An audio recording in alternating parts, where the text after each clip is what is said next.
Yes, yes, yes. Welcome, George Mason Show. Hello. Uh, before I get started, before I get into my thing and to lay the format down, I just want to acknowledge a friend of mine has just passed away. I just want to say rest in peace, Howie Godnick, former teammate, and condolences to his family. And hey, I miss you, Howie. And yeah, as I said about the format, uh, I wanted to thank my man, Money Mar. I want to give him a big shout out. I appreciate him. I appreciate you, brother, and for letting me rock on your platform. To come on and do what I do. It's definitely appreciated, and I want to let the viewers know, please. He's on Sunday nights from 10 to 12 on the Money Bar Report. So look out for that. Give him a big shout out and and big him up. Let him know that you got his back. Support him and support this show as well. And it's what I wanted to let you know. And first of all, am I going to be politically correct? No, no, I'm not. I'm not a journalist. I'm a stand-up comedian. That's my forte. I've done some acting, but my background is in comedy. That's where I come from. And I've worked for a bunch of people, famous people, if you want to call them superstars in the business. Dion Wall, Sinbad. I don't know if you know or not. Uh, I've Jerry Butler, and that's where I come from. And I'm going to talk about some current events. As I said, I'm not going to get deep. Just it's things that stick out for me. That just like they always talking about LeBron this and LeBron. He cries, he flops, but they never really. LeBron James has given up $41 million. He has donated to students in Ohio, in the Ohio area. I think 1,100 students somewhere along that line. So he does some good stuff too. That's never talked about. Things like that, things along those lines. And Scottie Pippen. I, with Pippen came out recently to say about Michael Jordan that Michael Jordan ruined the game. I don't know what the fuck he's talking about. How the fuck did he ruin the game, Scotty? I mean, you made what you work 50 selling. I know you're selling books. That's what it's all about now. All right. You got $50 million in the bank, huh? 6 rings. Okay. And it's incredible. Uh, how are you going to trash him now and come out and say that? Scottie Pippen, I would say Scotty is tripping. Okay. And that's real talk. And, people, I saw the little flash there, shout out. What teammate? It's a former football player. I went to Bayside High School, and Howie was a co-captain with me back in the day, and he used to work with, I think, with Peloton and the whole thing, and he's good friends with Seth Myers and the whole thing, and I know his wife is a marathoner and the whole thing. I was gonna have Howie on the show, but yeah. So from Bayside High School, Gail, I see you shout it out. So that's my former teammate. Wasn't a Tomahawk, and a shout out to the Tomahawks. Big them up on that. Yeah, and as I said, I want to talk about content like that along those lines with Scotty, and it's just I'm laughing because some of like people always was referred to like Bill Cosby. Um, did Bill do it? I'll tell you, I don't know. I can't, I say no because I had a girl one time. I'll tell you the story. was a little bit, she wasn't a little neat. She was fucked up. She was toasted. We both were drunk. And listen, I, tried to take her clothes off, and you don't know how difficult that is. And she was throwing back these Long Island iced teas like they were Kool-Aid. We drank about, she had about 5 or 6 in one spot. Then we went downtown, we was uptown, we drinking, went to Sweetwater's, and, got back to the crib. And, so one thing that I thought didn't really lead to another is too drunk to do anything. So my point was, when I tried to put, took her clothes, I figured, hey, listen, it's an opportunity. I'm a man. She's a fine woman, but nothing jumped off. Nothing happened.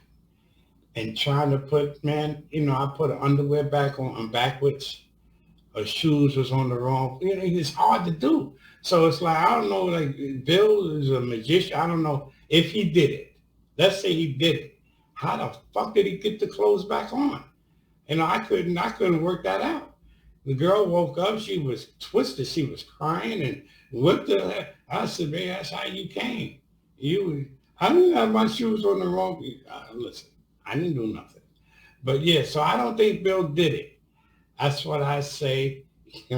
I point. When I want to, like, vultures, right? They're scavengers. But when vultures die, who circles them? Do they get eaten by other vultures? Is that a thing with them? Huh? Uh, and I always wanted to be wealthy. I figured I wanted to be born, but I wanted it the easy way. I wanted to be born into a wealthy family. Like Warren Buffett Jr. Why can't I be Warren Buffett or Bill Gates? I don't necessarily be Bill Gates Jr. I could be like Eugene Gates. And when you're that rich, that's not rich, that's wealthy. When you're that wealthy, you can't work you can't be in Wendy's. Well, you gonna work your way up, a crew chief at Wendy's? Huh? No, it doesn't work that way. But yeah, so that's the show platform as well. I'm going to touch on some subjects and explore some things. Give you a little background about myself, the history. I've been in the comedy game well over 3 decades plus. Yeah, give me a round of applause. Big me up on that. And it's hard because a lot of people are always like, George, you've been in it so long. How come you haven't made it? That's always the question. A lot of my contemporaries like Tracy Morgan and Bill Bellamy, those cats have made it. And Trey he's rich and he's doing very well. But I had a habit, and I'll admit it. I had a drug addiction, a cocaine and smoke crack, the whole thing. So that hampered my growth along those lines. So there's no shame in my game, and I tell the story because I have focus now, and that's key. And as I mentioned, my former football mate, I'm also a coach as well now. So pick me up on that. Let me know. Let me hear it. But yeah, so I have focus. I didn't have focus before, and that's key. My point is that if you have focus, you can accomplish a lot, and then just do what we always teach our kids. Focus, apply yourself, and that goes a long way. So and that's what I would like to do here. I want to connect with the young generation. I want to have some of my former teammates, and then because this generation, I think there's a lot of problems going on in society. This COVID thing is really, got everybody twisted. Now we're into the holidays and, your stressful times and, the whole thing. But the generation is exposed to maybe too much. These guys don't want to put the work in. They seem like they just want to reap the benefits of our generation, of us, because they're exposed. They can go online and Google. They Google you any and everything. Anything that you want to Google is at our fingertips. It makes you seem smarter than we actually are. And so I want to connect with them. I want to get a couple of guys in and then kick it, chop it up, and see what's what, see what's really in their head, pick their brains along those lines. And I have a good show lined up for you tonight. I have some guests, and these guys are friends of mine. They're favorites for me. They make me, they entertain me, and they're funny people in their act and the whole nine. But we're going to get into that in a minute. And I want to give you an idea of what kind of comedian I am. I do observational comedy. Observational is where it's a premise, setup, punchline. I talk about New York City attitudes, how you can walk out in the street in Midtown Manhattan and ask one question to three different people and get three totally different responses. I walk up on the first guy. I said, "Excuse me, sir, do you have the time?" He freaks out. It's time. Listen, man, take my watch, my wallet. Don't hurt me. It's like, yo, man, I don't want to hurt you. You better leave that crack and that caffeine alone. I came up on the second guy. "Excuse me, sir, do you have the time?" "Why do if you do?" It's like, "No. Do you have a watch? Is it a quarter to anything?" I came up on the last guy. It's my survey. Asked one question to three different people. I said, "Excuse me, sir, do you have the time?" He said, "Time. Fuck, I look like Big Ben, a clock, huh? Time, man, I just got through doing time. 30 years, straight time. And here you come asking me what time it is, man, you must be crazy." I said, "Damn, my brother, 30 years, that is a long time. What were you in for?" He said, "For killing some fool who asked me what time it is." "What do you want?" I said, "Cigarette." I don't want the time. And I don't even smoke, so that's part of the observation comedy. I talk about how not generational. We're in a whole new age now with the internet. And even, automation is on another level. I got into a little beef not too long ago and had to call 911. And they put me on hold. I said, "Damn, it's deep." I said, "Thank you for calling New York City Emergency Help Hotline 911. All our operators are busy now. Please hold. If you're being shot at, press 1. If you're being attacked with a knife, press 2. And if you're black in a white neighborhood or white in a black neighborhood, hang up now and call an Uber and get yourself out of that hood." That's part of the observation, and the whole thing. But you know what? Also, too, and it's keeping it right along, moving along. This whole thing with the social distancing, and it has taken, in my opinion, has taken the intimacy out of romance. It has. Because people, we're so now, don't know which way to go as far as to even making contact. Even if I want to talk to a female,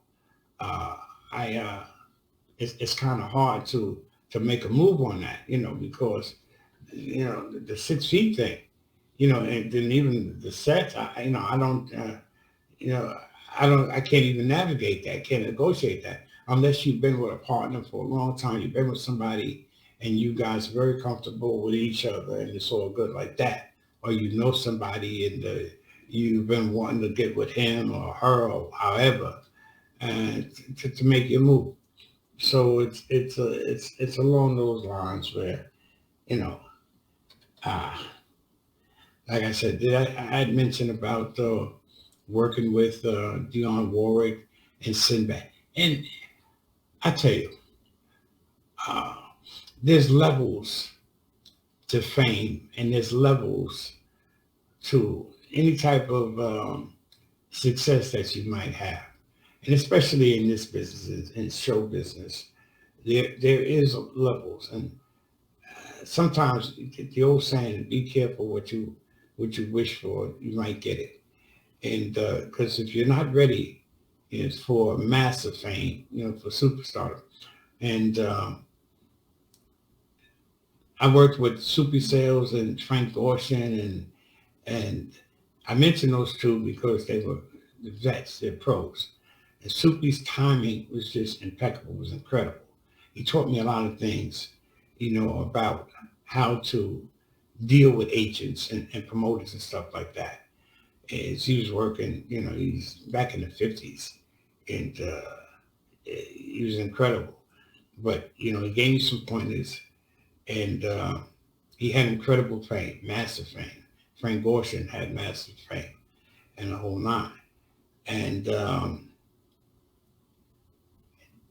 they explained to me that you have to have some type of humility, humble. You have to remain grounded, rooted, because a lot of these cats, man, that get money and they lose it.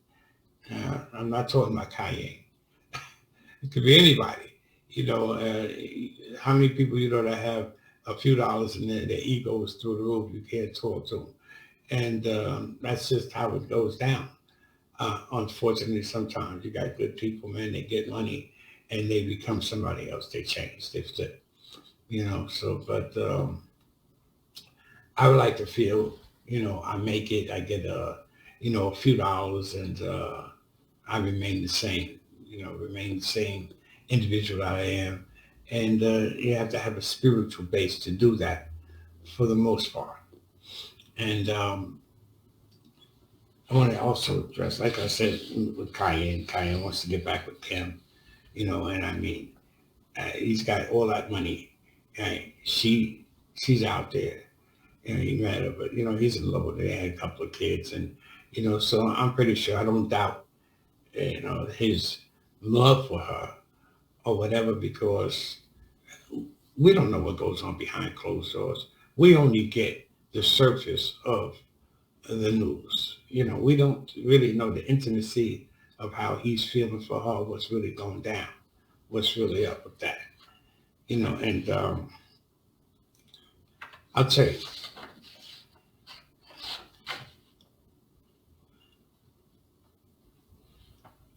yeah, I'm looking over my notes. And will I look over my notes? Yes, I will. Because it's my show and I will do what I want to do.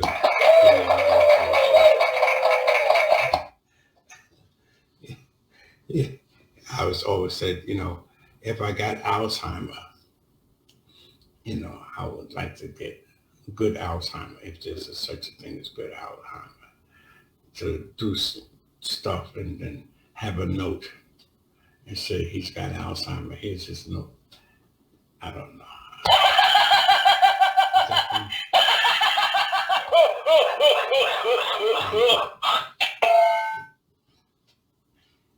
Always talk about, like with Bill, I was going with Bill Cosby, and even like Reggie Bush, or even O.J. Simpson, when they stripped him down. And O.J. went to jail for stealing his own shit back. And it didn't make any sense to me. Did he do, what they said he did with Nicole, his wife and stuff? Again, I wasn't there. I don't know. I can't pass judgment on that man. He was found innocent on those charges. But then they set him up big time. He was set up. He was framed. Obviously he was framed. And so that's how that went down. But what gets me is like with Bill. All the stuff that he did, Bill Cosby I'm talking about, that he gave, Temple buku money, a lot of money to different charities. He donated. He was really an individual that was giving.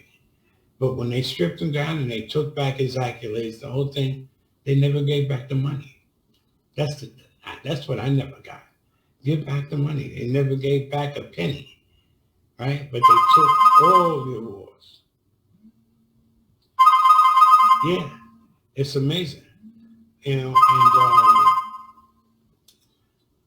uh, give them the money, show some good faith on that. What happened, Chill?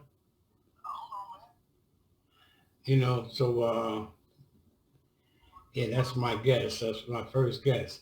He's calling in. What I don't know what the fuck that's about, but it's all good. We just gonna keep rocking and rolling. It's like that because it's my first show, and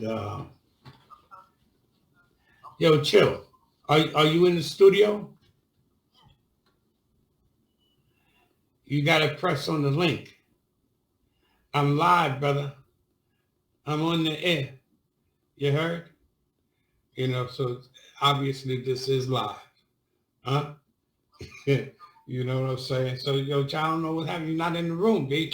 Can't see you. I can't even hear you, Chill. I just got to keep doing what I'm doing here, and he's funny. He's a very funny man. I work with him so many places, so many times, so many, with the Most Brothers comedy team. And he was my first guest. So, but it is what it is. Yo, Chill. I don't know what you're saying, baby. We just got to keep going on. The show must go on. The whole thing. But it is what it is. You feel me? Yeah. So,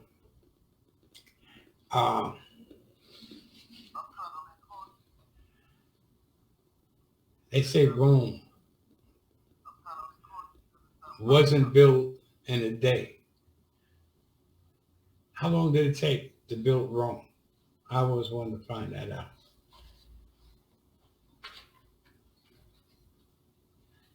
What? What did you say, Joe?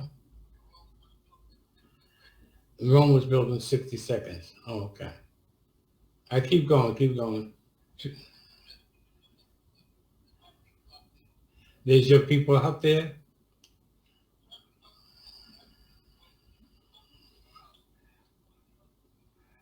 Yeah, but it is what it is. But again, um, we was talking about like the observational comedy, the observational part of there's different brands of humor. You have the guys that do insult humor, a lot of that. There's an art to that. There's a talent, there's a craft to that. You have to really know what you're doing and have an understanding of, the sensitivity of people, and after a while, Don Rickles was good at it. He had a few guys that were, really artful. Lisa Lampanelli, she did it, but she was more mean spirited. I wasn't really a big fan of her, and I love comedy when it's authentic, when it's original, when it's genuine. And Richard Pryor, Red Fox, George Carlin, George Kirby was a craftsman. Paul Mooney had his own style. Paul, just kept it, really spoke from the heart and gave, did it his way. And Sam Kinison. I like Sam Jackie Mason, Myron Cohen, Shecky Green, Woody Allen, and the Jewish comics, the old vaudeville, because I do a few voices, and I like to call myself a traditional throwback comedian. I do straight stand-up. I come at you, and the original stuff.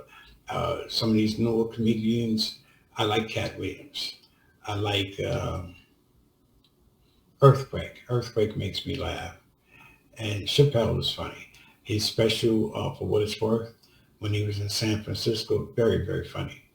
And he's embedded in some controversy now. He went back to his school, his former high school, and from the D.C. area, and they kind of heckled and criticized him. He told them, "I'm better than you." Now, was that right for him to say? But that's what he felt. I mean, we're not all right all the time. You know, as human beings as such. And I'll tell you the truth, like when you're doing like a show, a platform on this order, a lot of times, most people give it to you from their perspective. And that's all you can do. And that's all I can do. I can only give it to you from my perspective. I'm only speaking from my experiences. Like I was giving that example with the girl trying to dress her. It was a fiasco. That's why I said, Mr. Cosby, I don't think he did it because, why would he even go down that road? And so that's my take on it. As I said, my opinion, my perspective, and the guy was telling me, I worked in West Virginia one time, and this guy came up to me and he said, have you ever played this type? It was all white audience, but West Virginian racist, and so they had the label. I was working out in Charlotte for Charlotte, North Carolina, for the comedy zone. First, and I don't think I even made it clear. I'm based out of New York City, and actually it was Far Rockaway, Queens, New York. And I worked the road, to establish myself as a road comic. I was called, road up, did Cancun, Mexico, Bahamas, Nassau, all over Florida. And the Creative Comedy Zone in Charlotte, had, at the time I was working for them, they had 80 rooms. So that alone kept me busy. And as a comedian, you're basically a subcontractor.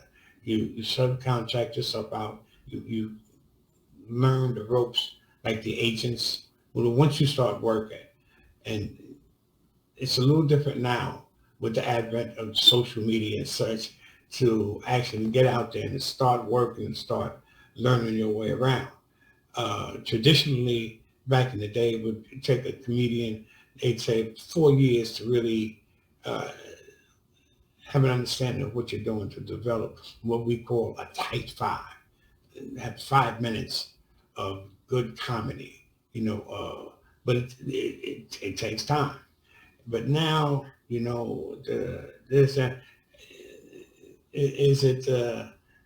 it good? You got these young kids, man, that are making a lot of money, to get a lot of hits, to get, a lot of views. And that instantly gives them immediate fame. And it's crazy.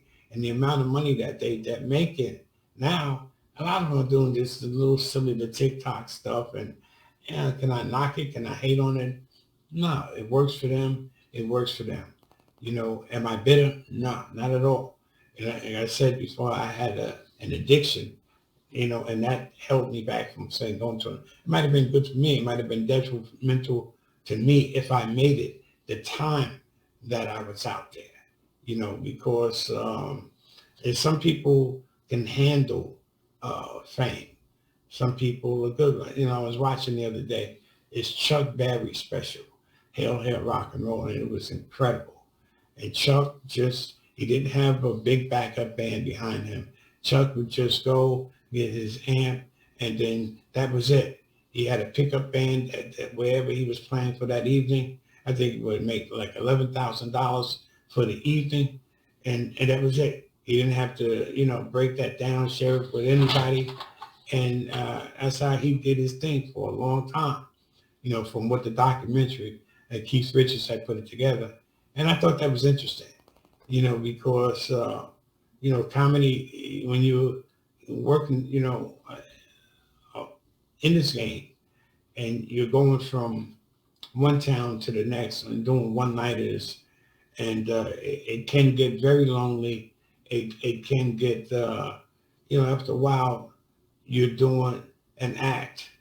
You know, I might be in West Virginia at on one gig, and for one night, and then the next night I'm in Tennessee.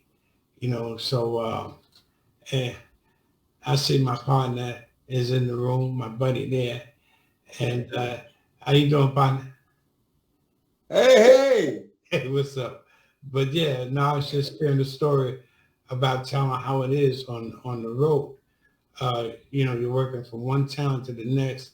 I know the time I was in Charlotte, you came to pick me up. Man, I was happy to see you. Lord have mercy. But yeah, but it can get a little hairy, when you in some cities. that was a good cake, wasn't it? Oh Lord, man, they want to put me in the basement. But yeah, this is my man here. This is um, tell the story about this gentleman here that I'm going that's is going to come out and join me in this situation here because I've seen him uh, in the village doing stand up. And when I first started, I used to go from club to club and study. I used to study the room. I look at the audience and I break down, what they responded to, and I was watching the comedian, the performer that was on stage, what he or she was saying, and how the audience reacted to that. So I did my homework along those lines. And the night I saw you, I told you this several times, many times, that I walked in and I was impressed with you. First of all, you were on stage, you're poised, you looked good, you're sharp with your presence. Your stage Damn right. was overwhelming for me. And that I took that and it took me a while to incorporate it because I had to find my voice up on stage to learn that, to absorb that. But yeah, so I always wanted to give you props on that. Thank you. And I had to big you up on that. Thank you, Eddie Craig. And right I now, never found my voice. what you did, because I would welcome in to this show Eddie Prometheus Prather. Mr. Prather is known, for the movie Warriors and some soap operas back in the day. Let's big him up. Yes, sir. Yes, sir, Eddie. How you feeling, man? What's I good? feel great. After that drive I just took to get here, Where'd you come from? I was in Panama City Beach. I seen it's interesting. Eddie's in Florida, Mariana, and I had seen the thing about the hurricane in Yeah. Panama. And what beach was that? Was that Mexico? It was Mexico. It hit Panama City Beach also, and it also hit me here. You got hit as well. Yeah. Oh hell yeah! I was standing. I'm from New York, really. Well, I'm from really Florida by way of New York and all of that kind of stuff. But I came to Florida, and I never been through a hurricane before, a tornado, or anything like that. So I says I'm gonna stay here and just deal with it. Right. And like a dummy, I opened my back door, I opened my front door, and I had my foot in the door. And this thing came like a Ferris wheel, circling around. They always And all sound of a like a freight sudden, train. huh? They always say sound like a freight train. Is that real? Is Well, that it did sound, it sounded just like a freight train. And this thing, it was going one way, and then it stopped right in my front door and started going back the other way. And this time going backwards, it had the rain in it. And uh-huh. that's when it knocked the tree down that came through my roof. Mm. And it almost blew me in the door out of the way. Is that That's when I was. I decided right then I will never be in another hurricane for as long as I live. I'm going east or west. Sandy, but you missed Sandy. Yeah, thank God. You said you wanted to miss a hurricane, brother. And you know where I'm at. I'm in Far Rockaway. Yeah. Where I live I'm the beach. I'm right by. I'm 100 yards from the ocean. I'm on the boat. I know. But and Yeah. then the uh, the what is that? The not the ocean. It is the ocean. No, I'm saying the ocean, but like I'm on the peninsula. But Oh yeah. Uh-huh. body of water that surrounds the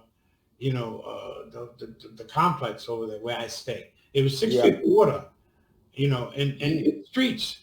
Yeah, so 6 feet. 6 feet. It was evacuations. I didn't leave. I didn't. I got a question for you. Yes, sir. How do you know it was 6 feet? They told me.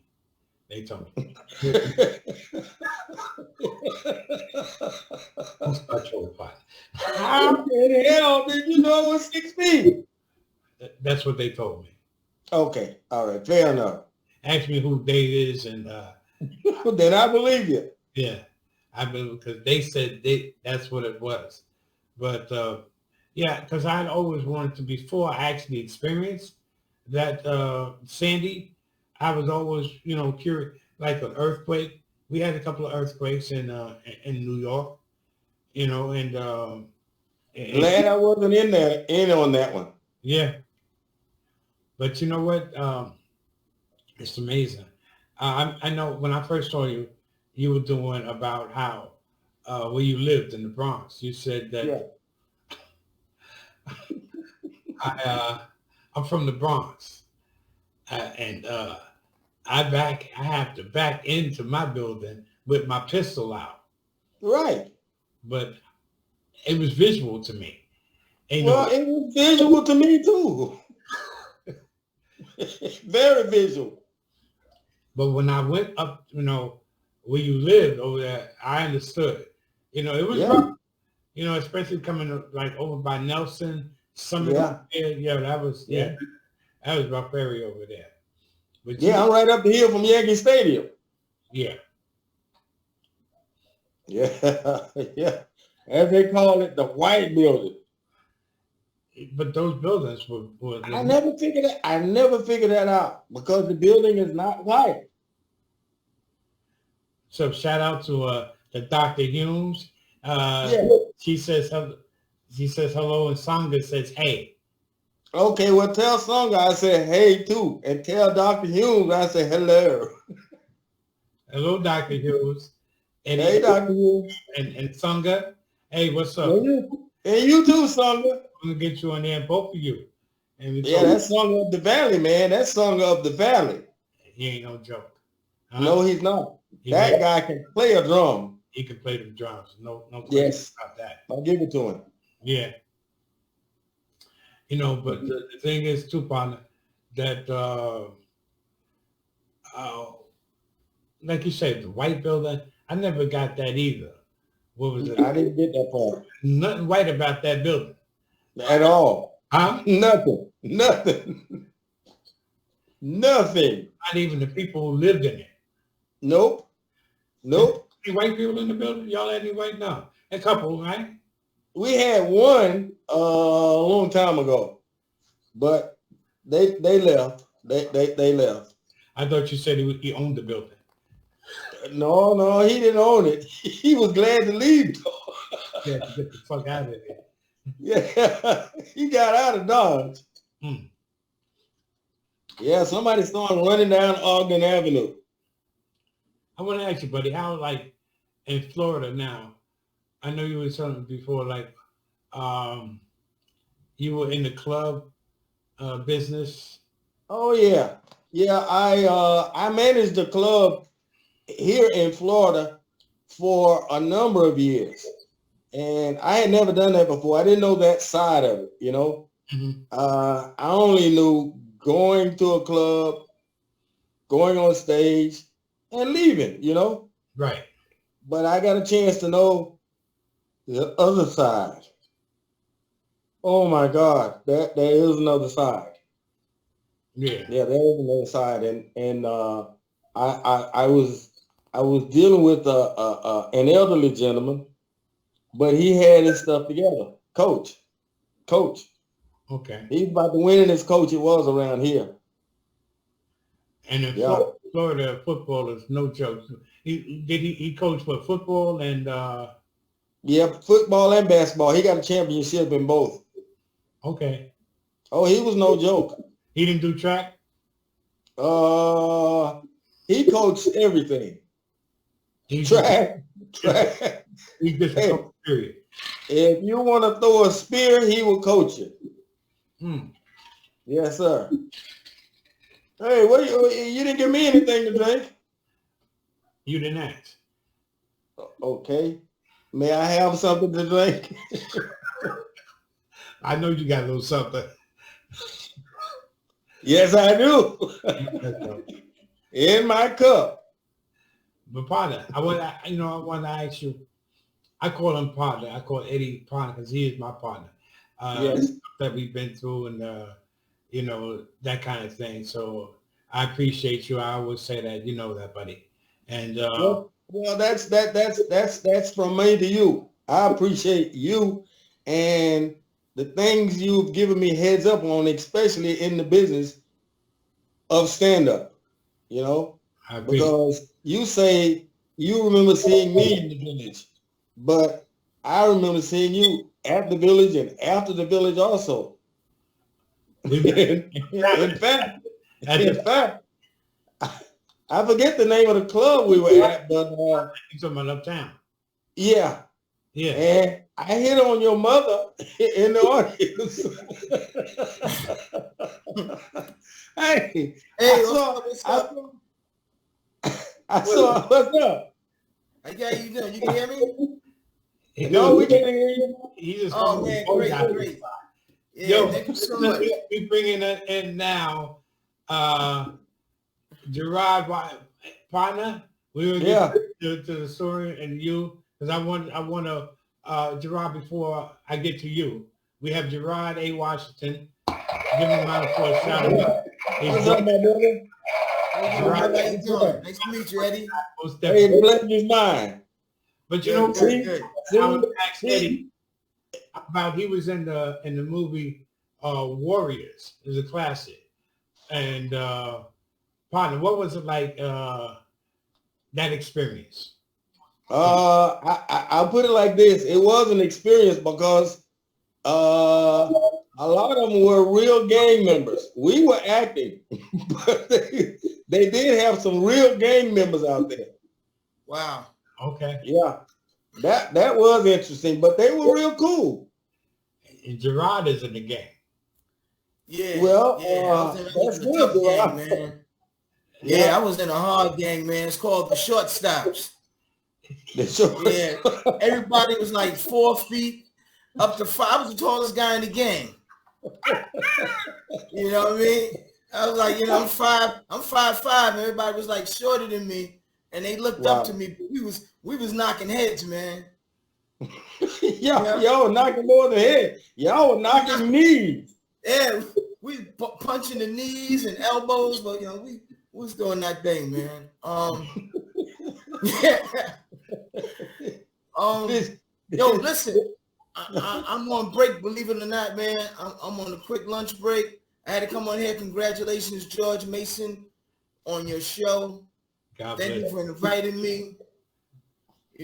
I'm working right now in a disclosed location. It's for inmates, disabled inmates. So I'm working at an undisclosed location, man. So I got to make this quick. Yo, what do you mean disabled inmates? They in wheelchairs and Hold on. Yo, man, when you get back over there, man, stop playing around. Stop fighting, man. Stop it. I'm How tall are they? Right now. Man, roll your ass back to the room, man. Roll your ass back to the room. How tall are they, brother? I'm sorry, man. This guy was tall are they? Over here, man. Huh? How tall were they, these people? How tall are these people? The people that I'm talking to? Yeah. Well, they all looking up to me now because they sitting down. Okay. They in wheelchairs. They in Are they gang wheelchairs. members? They looked up to me. But anyway, we Okay. ain't getting into that, man. I had to All talk right. to y'all, man. But Gerard, I wanted to point out, he's known for, when I had seen your work with Just Another Girl on the IRT, he was in that partner. And the Orange is the New Black. You Oh, yeah. work on that as well. Yeah, that was some good projects that I worked on. Thank you so much.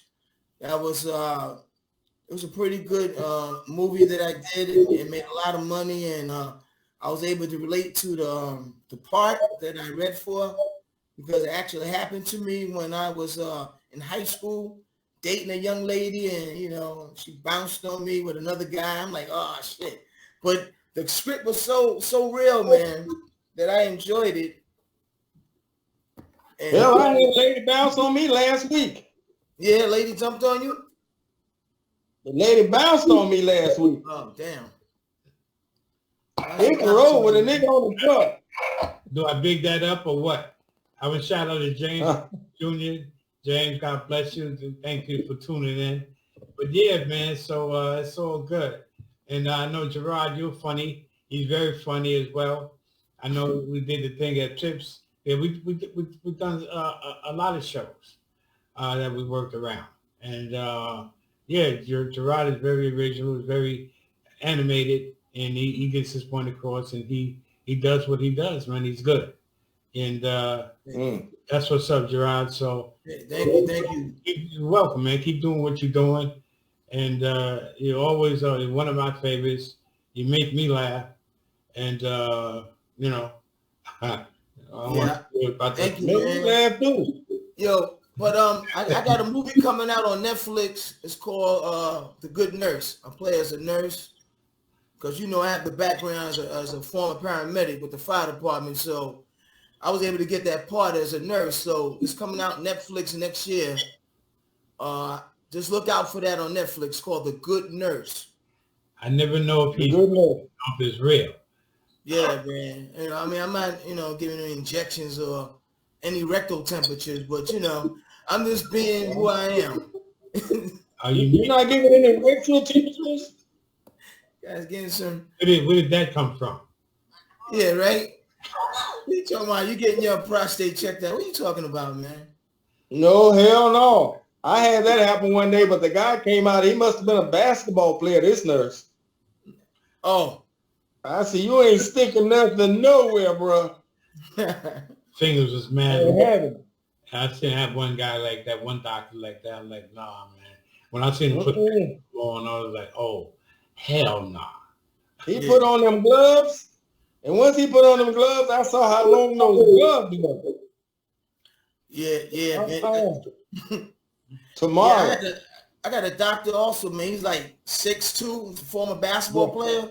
Yeah. You know, his hands is thick. He got thick ass fingers, size of like Italian sausages.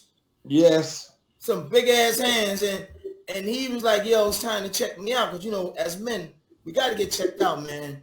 You got to get your prostate checked out. It's very important, you know." Yeah, but hopefully the guy don't have long fingers. He did. He had long and thick fingers. It was a hell of an experience. I kept turning around. I know. What are you trying to do to me? You know, he had Parkinson's too. So his hand kept shaking. Damn, bro. He kept shaking with his big ass fingers. Can I ask you a question? It's scary. Can I ask you a question? Yeah. Did he buy you lunch? Yeah. I gave him my number again. I said, shit, you gotta. I gave him my number. I said, you had to call me tonight. Yo, James said he was strapping up.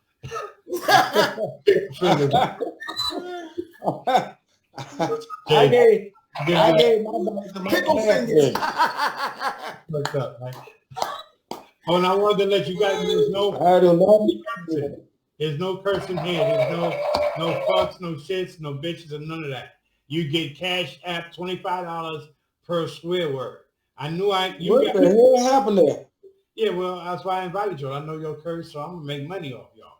It's straight like that. Oh, we don't curse. What the hell are you talking about? We don't be cursing and shit, man. I'm born again, man. I don't curse at all. I'm born again. I don't either. Yeah. No, I stopped cursing a long time ago. I just said my cursing.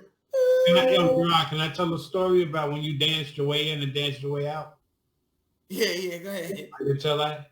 And like I had touched on the fact that I used to indulge. I used to get high. And I was in the middle of a session. You know, I had a couple of, shorties over, some friends and whatnot, and we get nice. And these girls, I brought, I forget how much Coke I had, but I had more. And they brought a little bottle, a half a pint or something to drink. That was it. Your nurse was there, partner. She had her little girls and stuff like that. That's a good-looking nurse I have. Yes, you do. And I don't mind getting sick anytime and letting that girl nurse me back. Nurse, but yo, I had like 3 girls just for myself. The whole thing, just chilling. We get nice, and I said, we got no liquor. I'm like, what the fuck is how you gonna bring a half a fucking pint? I just got an 8 ball. We got more Coke. You got Coke. They got 8. We need to balance this off. I called Gerard. I said, yo, man, I'm in a bind. He don't get high. He didn't get high, nothing like that. So I said, yo, let me hit him. You come on through. He said, what? What can I do for you, G? I said, I need, man, you got any liquor, in the stash? He said, I got you. He came through. And mind you, it's a party situation. Gerard comes through and the girls is lit. They ready. They want some, they done had me. I'm just, they want some new meat. They seen him. They like, oh, your friend, he mad sexy. But Gerard came in doing a Cabbage Patch. I said, oh, shit. The girls were like, damn, that's all he want? I was just dancing my behind. I wasn't thinking about nothing else. Once you playing some good music, I just keep dancing. Yeah, she was like, come on, get next to me. I said, no, I started doing my dancing. He did the robot. They were like, no, that ain't the robot. He did the Cabbage Patch? He did the robot, the Cabbage Patch. Man, we got more Cabbage Patches down here than the Lorelei. Yeah. But it was crazy. Real Cabbage Patches. Yeah, it was like an inside joke, man. It was hilarious. I thought it was funny. Yes, it was.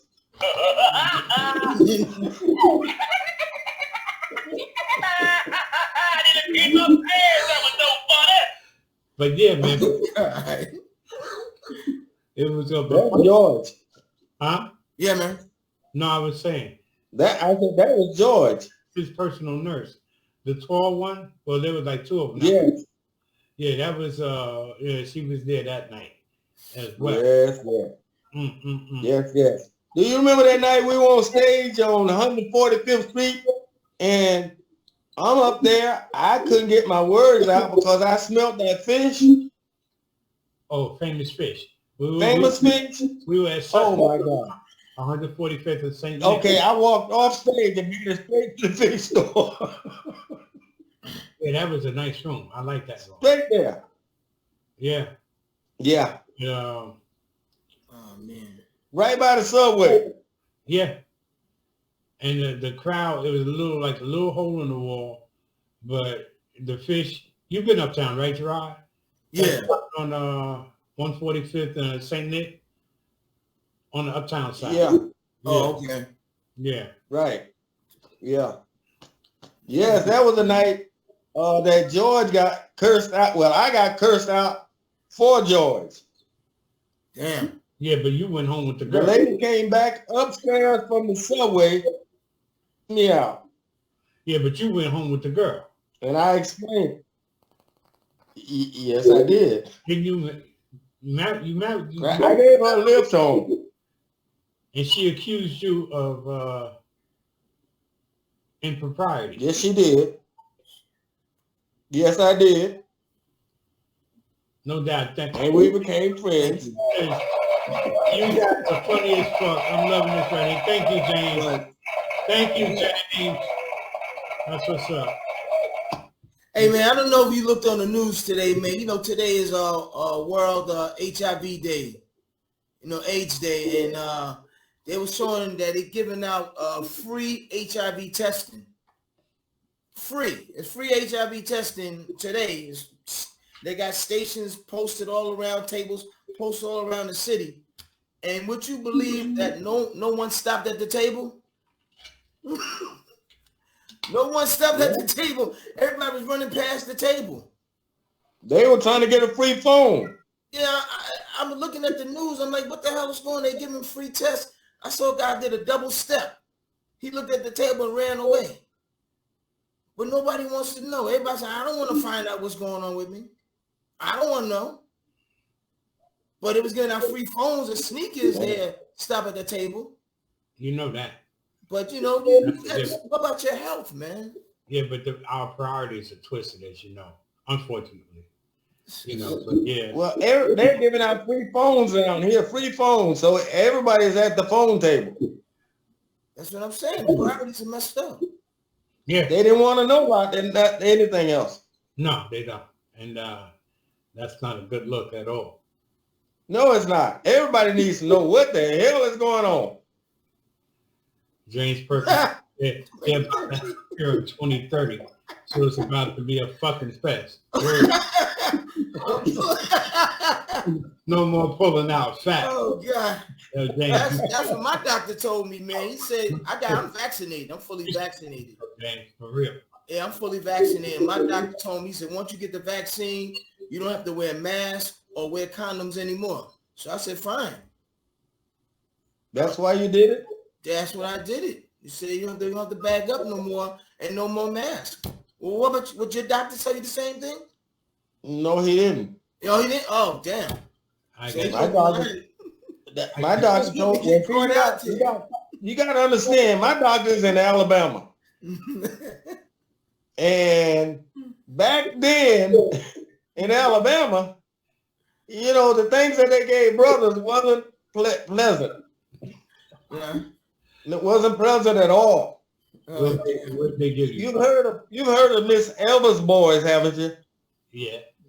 Well, that's the doctor's in Alabama, but I don't go see him that often. No. In fact, I broke my foot some time ago, and I went to the doctor, and they said you got a sprained ankle. 3 months later, I went back. It wasn't healing. They said you got a sprained foot. 2 weeks later, I hauled ass to New York, and the doctor came out laughing. He says your damn foot's broken. They didn't tell you that? I said, no. That shit had swelled up. I remember that part. You remember? Yeah. That shit didn't look healthy at all. No, I walked around on crutches for 6 months because 2 doctors, I don't know if they couldn't read the chart or what. Well, we was trying to malpractice.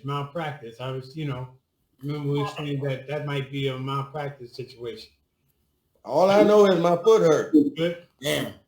And I fell off of a building. Oh, my gosh. I fell off of the building. Yeah, that had a big lawsuit. Like you said, the guy went to the hospital for surgery for his leg, and he said, it's my leg that is injured. Make sure you operate on my leg.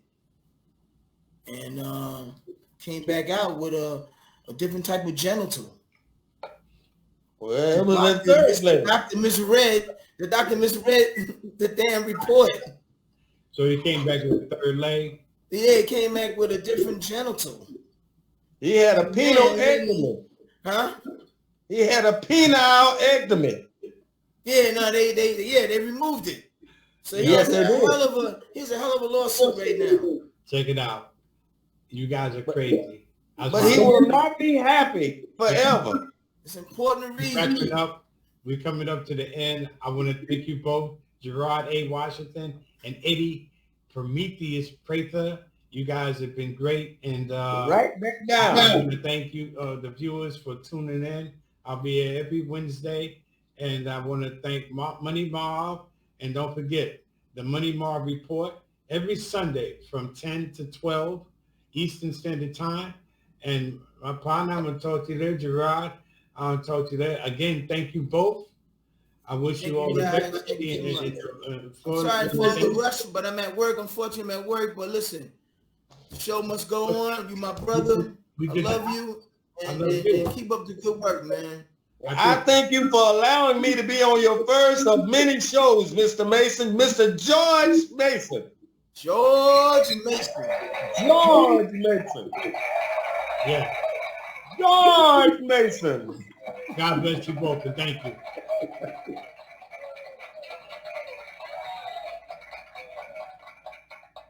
Thank you all. Money Mob, my man. God bless you, and thank you, brother. Most deaf.